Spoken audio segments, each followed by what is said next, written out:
শুভ সকাল বন্ধুরা। আজ হলো 14 আগস্ট শুক্রবার।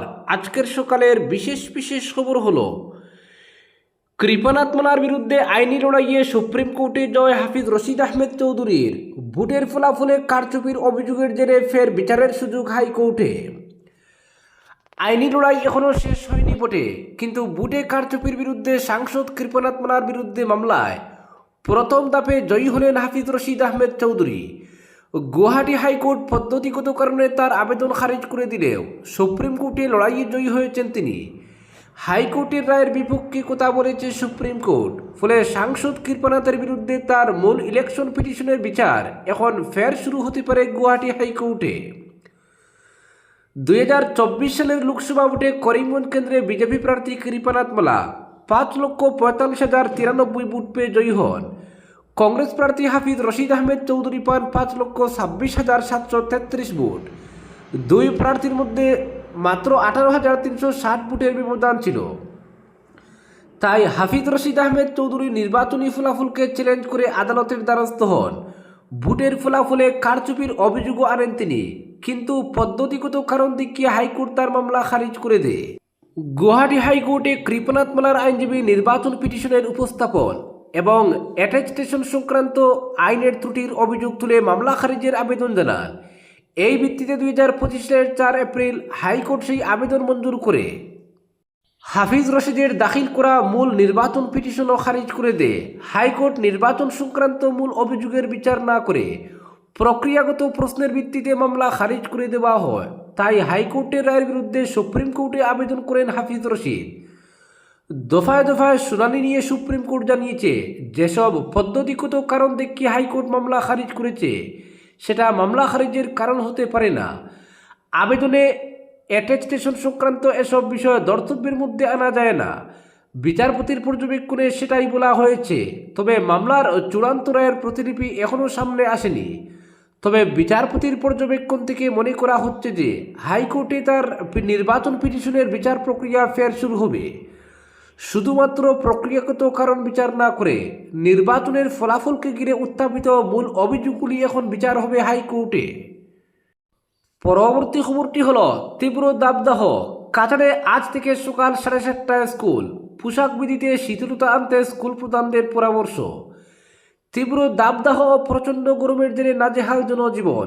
এই অবস্থায় কাছাড় জেলার শিক্ষার্থীদের স্বাস্থ্য সুরক্ষার স্বার্থে বিদ্যালয়ের সময়সূচি পরিবর্তন করল জেলার শিক্ষা বিভাগ। শুধু তাই নয়, ছাত্রছাত্রীদের পোশাক বিধিতে শিথিলতা আনতে এবং পড়ুয়াদের সুরক্ষায় সব ধরনের ব্যবস্থা গ্রহণ করতে নির্দেশ দেওয়া হয়েছে। কাছাড় জেলার সব সরকারি প্রাদেশিকৃত বেঞ্চার এবং বেসরকারি স্কুলের প্রধানদের নির্দেশ দিয়ে 14 আগস্ট বৃহস্পতিবার থেকে নয়া সূচি অনুযায়ী ক্লাস চালুর পরামর্শ দেওয়া হয়েছে। তাপমাত্রা অত্যাধিক বেড়ে যাওয়ায় সংশোধিত সময়সূচি অনুযায়ী প্রতিদিন সকাল 7:30টা থেকে শুরু হবে স্কুলের পাঠদান। লোয়ার প্রাইমারি সকাল 7:30টা থেকে দুপুর 12টা, আপার প্রাইমারি সকাল 7:30টা থেকে দুপুর 1টা, হায়ার সিনিয়র সেকেন্ডারি স্কুল সকাল 7:30টা থেকে দুপুর 1:15 পর্যন্ত।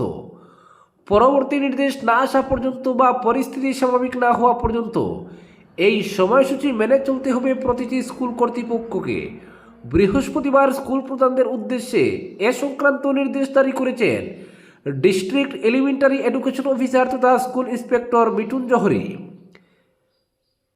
এদিকে স্কুল প্রধানদের পড়ুয়াদের সুরক্ষায় বেশ কয়েকটি নির্দেশ ও পরামর্শ দেওয়া হয়েছে। বলা হয়েছে, প্রাতঃকালীন সমাবেশ বা মর্নিং অ্যাসেম্বলি পর্যাপ্ত বাতাস চলাচলের সুবিধাযুক্ত কিংবা ছায়াযুক্ত স্থানে আয়োজন করতে হবে। ডিহাইড্রেশন বা শরীরে জলের অভাব রোধ করতে শিক্ষার্থীদের জলের বোতল সঙ্গে রাখার পরামর্শ দিতে হবে এবং ঘন ঘন জল পান করতে উৎসাহিত করতে হবে। পাশাপাশি তীব্র গরমের সময় শিক্ষার্থীদের মোজা ও জুতো, নেকটাই ইত্যাদি পরিধানের বাধ্যবাধকতা থেকে অব্যাহতি দেওয়ারও পরামর্শ দিয়েছে শিক্ষা দপ্তর।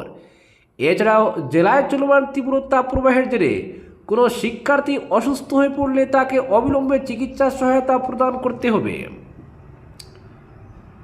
এদিকে শ্রীভূমিতে স্কুলের সময়সূচি পরিবর্তন। তীব্র গরম, অসহনীয় উষ্ণতা ও তাপপ্রবাহের মতো পরিস্থিতিতে পড়ুয়া, শিক্ষক শিক্ষিকা এবং শিক্ষাকর্মীদের স্বাস্থ্য ও নিরাপত্তার কথা মাথায় রেখে শ্রীভূমি জেলা স্কুলের সময়সূচিতে বড়সড় পরিবর্তন আনা হয়েছে। বৃহস্পতিবার জেলা স্কুল পরিদর্শক কার্যালয়ের জারি করা বিজ্ঞপ্তিতে নির্দেশ অনুযায়ী আগামী 17 আগস্ট থেকে পরবর্তী নির্দেশ না দেওয়া পর্যন্ত শ্রীভূমি জেলার সরকারি প্রাদেশিকৃত ভেঞ্চার সেলফ ফিন্যান্সড এবং বেসরকারি বিদ্যালয়গুলিতে সংশোধিত সময়সূচি কার্যকর থাকবে।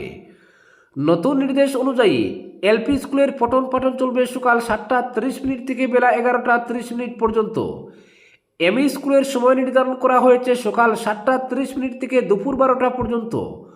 অন্যদিকে এইচএস ও সিনিয়র সেকেন্ডারি স্কুলের ক্লাস চলবে সকাল 7:30 থেকে দুপুর 12:30 পর্যন্ত। নির্ধারিত সময়ের বাইরে কোনো স্কুলে নিয়মিত ক্লাস চালানো যাবে না বলেও স্পষ্ট নির্দেশ দেওয়া হয়েছে। তবে এই পরিবর্তিত সময়সূচির কারণে চলমান বা ইতিমধ্যে নির্ধারিত পরীক্ষার সূচিতে কোনো প্রভাব পড়বে না। বিভিন্ন বোর্ড, কাউন্সিল কিংবা ডিস্ট্রিক্ট ইন্টারনাল এক্সামিনেশনের অধীনে অনুষ্ঠিত পরীক্ষা সংশ্লিষ্ট কর্তৃপক্ষের পূর্ব নির্ধারিত কর্মসূচি অনুযায়ী চলবে। পরবর্তী খবরটি হল, কংগ্রেসের ঐক্যবদ্ধের আহ্বান উড়িয়ে নগাঁওয়ে প্রার্থী দিচ্ছেন বদরুদ্দিন আজমল। অন্যের কথায় চলেন কটাক্ষ কংগ্রেসের কথা কানাই তুললেন না বদরুদ্দিন আজমল। নগাঁও লোকসভা কেন্দ্রের উপনির্বাচনে বিজেপি বিরোধী দলগুলিকে ঐক্যবদ্ধ হওয়ার আহ্বান জানিয়েছিল কংগ্রেস, কিন্তু কংগ্রেস থেকে দূরত্ব বজায় রেখে উপনির্বাচনে প্রার্থী দেওয়ার সিদ্ধান্ত ঘোষণা করে দিলেন বদরুদ্দিন আজমল। এমনকি প্রার্থীর নামও ঘোষণা করে দিয়েছেন তিনি। তাই 60% সংখ্যালঘু অধ্যুষিত নগাঁও লোকসভা কেন্দ্রে লড়াই এখন জমে উঠেছে। ভোট বিভাজনের সুযোগ নিতে বিজেপি এখন তৈরি। বিধানসভা ভোটের আগে মাত্র কদিনের জন্য যিনি কংগ্রেসে ছিলেন, সেই রেজাউল করিম সরকারকে নগাঁও লোকসভা ভোটে প্রার্থী করেছে এআইইউডিএফ। আমসুর প্রাক্তন সভাপতি রেজাউল কংগ্রেসে যোগ দিয়ে আসামের বিভিন্ন জাতি জনগোষ্ঠীর মধ্যে সমন্বয় করতে ধুবড়িকে শিবসাগর এবং শিবসাগরকে ধুবড়ি বানানোর কথা বলেছিলেন। কিন্তু সেই মন্তব্যের জেরে কংগ্রেসেই বিরাগভাজন হন তিনি। কংগ্রেসের বরিষ্ঠ অনেক নেতা তাকে বিজেপির এজেন্ট আখ্যা দেন। তাই যোগ দেওয়ার মাত্র 3-4 দিনের মধ্যেই কংগ্রেস ছাড়তে বাধ্য হন রেজাউল করিম সরকার। তবে বিধানসভা ভোটের আগে এআইইউডিএফে যোগ দিয়ে সৃজনগ্রাম কেন্দ্রে প্রার্থী হন তিনি। সেই রেজাউল করিম সরকারকেই কংগ্রেসের বিরুদ্ধে যুদ্ধে নামানোর কথা ঘোষণা করে দিয়েছেন বদরুদ্দিন আজমল। বৃহস্পতিবার তিনি সংবাদ মাধ্যমে বলেন, কংগ্রেসের সঙ্গে কোনো আলোচনা নয়, কংগ্রেস আমাদের ডুবিয়েছে, নিজেরা সারা দেশে ডুবেছে। কংগ্রেস হচ্ছে বিজেপির বি টিম, তাই আমরা নিজেরাই প্রার্থী দিব নগাঁও উপনির্বাচনে। নগাঁওয়ের প্রাক্তন সাংসদ প্রদ্যুৎ বরদলৈ কংগ্রেস ছেড়ে বিজেপিতে যোগ দিয়ে বিধায়ক নির্বাচিত হয়েছেন। তাই নগাঁওয়ে লোকসভার উপনির্বাচন হবে। প্রদ্যুৎ বরদলৈর ছেড়ে দেওয়া আসন ধরে রাখতে মরিয়া চেষ্টা করছে কংগ্রেসও, কারণ 60%-এর বেশি মুসলিম ভোট রয়েছে নগাঁও লোকসভা কেন্দ্রে। ফলে বিজেপির কাছে ওই কেন্দ্র মোটেই সুবিধাজনক নয়, বরং মুসলিম ভোটের জুড়ে কংগ্রেসের কাছে উর্বর জমি। তাই সেখানে কংগ্রেসের জয়ের পথে কাঁটা বিছিয়ে তৈরি হচ্ছেন বদরুদ্দিন আজমল। কিছুদিন আগেই বরিষ্ঠ কংগ্রেস নেতা রিপুন বোরা আহ্বান জানিয়েছেন, বিজেপিকে ঠেকানোর স্বার্থে নগাঁও উপনির্বাচনে বিজেপি বিরোধী শক্তিকে ঐক্যবদ্ধ হওয়া উচিত। এআইইউডিএফকে লক্ষ্য করে সেই আহ্বান জানান। কিন্তু বিধানসভা ভোটের আগে বারংবার জোটের আহ্বান জানানো সত্ত্বেও এআইইউডিএফকে বিরোধী জোটে নেয়নি কংগ্রেস। তাই সুযোগ বুঝে কংগ্রেসকে কূপ মারতে এখন প্রস্তুত বদরুদ্দিন আজমল। কংগ্রেসের আহ্বান তুড়ি মেরে উড়িয়ে প্রার্থী দাঁড় করানোর কথা ঘোষণা করেছেন নগাঁও উপনির্বাচনে। রেজাউল করিমকে সেখানে প্রার্থী করলে অবধারিতভাবে বিভাজন ঘটবে মুসলিম ভোটের। তাই প্রতিকূল পরিস্থিতিও অনুকূলে চলে আসতে পারে বিজেপির। তাই কংগ্রেস এখন কটাক্ষ করছে আজমলকে। বিরোধী দলনেতা ওয়াজিদ আলী চৌধুরীর মন্তব্য, বিজেপি হচ্ছে সাম্প্রদায়িক দল, তাই শাসক দলকে ঠেকাতে বিরোধী শক্তিকে একত্রিত হওয়ার আহ্বান জানিয়েছি আমরা। কিন্তু কোথাও চাপ রয়েছে আজমলের উপর। ভোটে বিভাজনের স্বার্থে প্রার্থী দাঁড় করাতেই হবে নগাঁওয়ে, কারণ তারা নিজেদের কোথায় চলেন না, অন্য কারো কোথায় চলেন। পরবর্তী খবরটি হলো, লোকসভায় ঐতিহাসিক সূচনা। অধিবেশন শুরুর আগে গাওয়া হলো বন্দে মাতরম। ঐতিহাসিক ঘটনার সাক্ষী থাকল সংসদ। বাদল অধিবেশনের শেষ দিনে বৃহস্পতিবার লোকসভার কার্যক্রম শুরু হলো জাতীয় গান বন্দে মাতরম পরিবেশনের মধ্য দিয়ে। সংসদে এই প্রথম অধিবেশনের সূচনায় বন্দে মাতরম গাওয়া হলো। প্রধানমন্ত্রী নরেন্দ্র মোদী, কংগ্রেস সাংসদ রাহুল গান্ধী সহ প্রায় পূর্ণ সদস্য সংখ্যার উপস্থিতিতেই শুরু হয় দিনের অধিবেশন। বন্দে মাতরমের 6টি স্তবক পরিবেশনের পর অনির্দিষ্টকালের জন্য মুলতবি করে দেওয়া হয় লোকসভার অধিবেশন। একইভাবে জাতীয় গান পরিবেশনের মধ্য দিয়ে রাজ্যসভার অধিবেশনও অনির্দিষ্টকালের জন্য মুলতবি হয়ে যায়। এর কয়েকদিন আগেই বন্দে মাতরমকে আইনি সুরক্ষা দেওয়ার সংক্রান্ত বিলে সম্মতি দিয়েছিলেন রাষ্ট্রপতি দ্রৌপদী মুর্মু। নতুন আইনে জাতীয় গান গাওয়া ইচ্ছাকৃতভাবে ব্যাহত করা বা তা প্রতিহত করা শাস্তিযোগ্য অপরাধ হিসেবে গণ্য হবে। এর ফলে জাতীয় সঙ্গীতের মতোই বন্দে মাতরমও আইনি সুরক্ষা পেল। এর আগে সরকারি অনুষ্ঠানে জাতীয় গান পরিবেশনের নিয়মও নির্দিষ্ট করে দিয়েছিল কেন্দ্রীয় স্বরাষ্ট্র মন্ত্রক।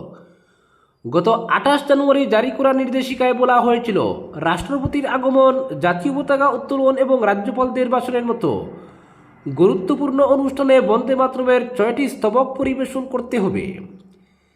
এদিকে অধিবেশনের শেষ দিনেও সংসদে দেখা যায় তীব্র রাজনৈতিক উত্তেজনা। বারবার হইচই ও সরকার বিরোধী স্লোগানের মধ্যে লোকসভা মুলতবি হয়ে যায়। সাধারণত অধিবেশনের শেষে লোকসভার কাজকর্ম, সাফল্য ও উৎপাদনশীলতার খতিয়ান তুলে ধরে বিদায়ী ভাষণ দেন স্পিকার, কিন্তু এবার সেই প্রথাগত ভাষণে দেননি লোকসভার স্পিকার ওম বিড়লা। 20 জুলাই অধিবেশন শুরু হওয়ার পর থেকেই একাধিক ইস্যুতে বারবার অচল হয়েছে সংসদের কার্যক্রম। নিট প্রশ্নপত্র ফাঁসের অভিযোগে আন্দোলনরত পড়ুয়াদের উপর পুলিশের পদক্ষেপ এবং রাম মন্দিরের অনুদান চুরির মামলার মতো বিষয় নিয়ে সরকার ও বিরোধীদের মধ্যে তীব্র সংঘাত দেখা যায়। গোটা বাদল অধিবেশন জুড়েই রাজনৈতিক সংঘাতের ছবি দেখা যায় সংসদে। শেষ দিনেও তার ব্যতিক্রম হলো না। বৃহস্পতিবার লোকসভা ও রাজ্যসভা দুই কক্ষেই শাসক ও বিরোধী সাংসদদের স্লোগান পাল্টা স্লোগানে উত্তপ্ত হয়ে ওঠে পরিস্থিতি। শেষ পর্যন্ত কোনো কক্ষেই স্বাভাবিক আলোচনা সম্ভব হয়নি। গোটা অধিবেশন মুলতবি হয়ে যায়। আজকের বিশেষ সংবাদ এখানেই সমাপ্ত।